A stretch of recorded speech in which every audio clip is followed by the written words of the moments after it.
എഞ്ചിനീയറിംഗോ ഡിപ്ലോമയോ കഴിഞ്ഞ് campus interview വഴി ഒരു ജോലിയാണോ അതോ സ്വന്തമായി ഒരു സംരംഭം തുടങ്ങാനാണോ നിങ്ങളുടെ ലക്ഷ്യം എങ്കിൽ ഇതിനെല്ലാം സൗകര്യമൊരുക്കുന്ന SNM-IMT മാലിങ്കരയിൽ അഡ്മിഷൻ നേടും. SNM-IMTയുടെ പ്രത്യേകതകൾ: എഞ്ചിനീയറിംഗ് ഡിപ്ലോമ എന്ന 2 കോഴ്സുകൾ, ഉയർന്ന അക്കാഡമിക് നിലവാരം, പരിചയസമ്പന്നരായ മികച്ച അധ്യാപകർ, ആധുനിക സംവിധാനങ്ങളുള്ള ലാബ് സൗകര്യങ്ങൾ, പഠനം കഴിഞ്ഞിറങ്ങുമ്പോൾ തന്നെ ജോലി എന്ന സ്വപ്നം സാക്ഷാത്കരിക്കുവാൻ പ്ലേസ്മെന്റ് സെല്ലുകൾ, സംരംഭകത്വത്തിന് പ്രത്യേക വിഭാഗങ്ങൾ, കായിക താരങ്ങളെ നാഷണൽ തലം വരെ എത്തിച്ച കായിക പരിശീലകർ, മാനുഷിക മൂല്യങ്ങളെ അറിഞ്ഞ് അവരിലേക്ക് ഇറങ്ങിച്ചെന്ന് പ്രവർത്തിക്കുവാൻ NSS യൂണിറ്റുകൾ, വിദ്യാഭ്യാസ രംഗത്ത് 100 വർഷത്തെ പാരമ്പര്യമുള്ള ശക്തമായ മാനേജ്മെന്റ്, കൂടാതെ സൗജന്യ യാത്രാ സൗകര്യങ്ങളും ഞങ്ങൾ ഒരുക്കുന്നു. വിജയകരമായ ഭാവി ഉറപ്പുവരുത്തുന്നു. വിശദമായ വിവരങ്ങൾക്കായി വിളിക്കൂ. SNM-IMT engineering and polytechnic college, Malinkara.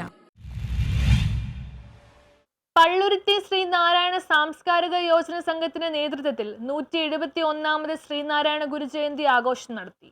Palluruthy Shanthinagar SN ജംഗ്ഷനിൽ ശ്രീനാരായണ സാംസ്കാരിക യോജന സംഘത്തിന്റെ നേതൃത്വത്തിൽ 171ാമത് ശ്രീനാരായണ ഗുരു ജയന്തി ആഘോഷം നടന്നു. ചടങ്ങിൽ KJ മാക്സി MLA ഉദ്ഘാടനം ചെയ്തു.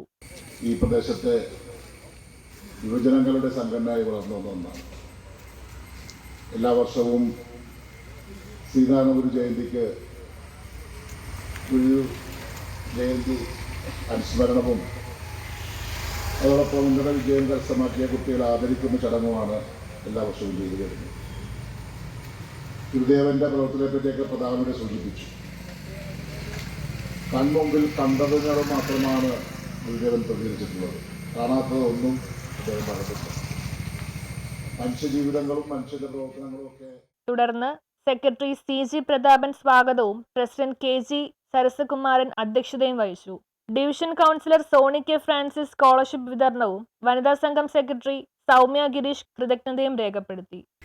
വീരപരാധി പിന്നോക്കർക്ക് മനുഷ്യരെ പോലെ ജീവിക്കുവാൻ കഴിയാതിരുന്ന ഒരു കാലഘട്ടത്തിൽ വിദ്യ അഭ്യസിക്കുവാനോ പൊതുവഴിയിൽ കൂടി നടക്കുവാൻ പോലും സ്വാതന്ത്ര്യമില്ലാതിരുന്ന ഒരു കാലഘട്ടത്തിൽ ജനിച്ച് ശ്രീനാരായണ ഗുരുവല്ല കേരളത്തെ ഇങ്ങനെ ആക്കിയത്, കേരളത്തിൻ്റെ ഇന്നത്തെ ഈ അവസ്ഥയിലേക്ക് എത്തിച്ചത് ഇവരെല്ലാമാണ്. അതിന് ഏറ്റവും കൂടുതൽ നേതൃത്വം വഹിച്ചത് നമ്മുടെ ശ്രീനാരായണ ഗുരു എന്ന മഹത് വ്യക്തി. ആ മഹത് വ്യക്തി. News bureau, Palluruthy.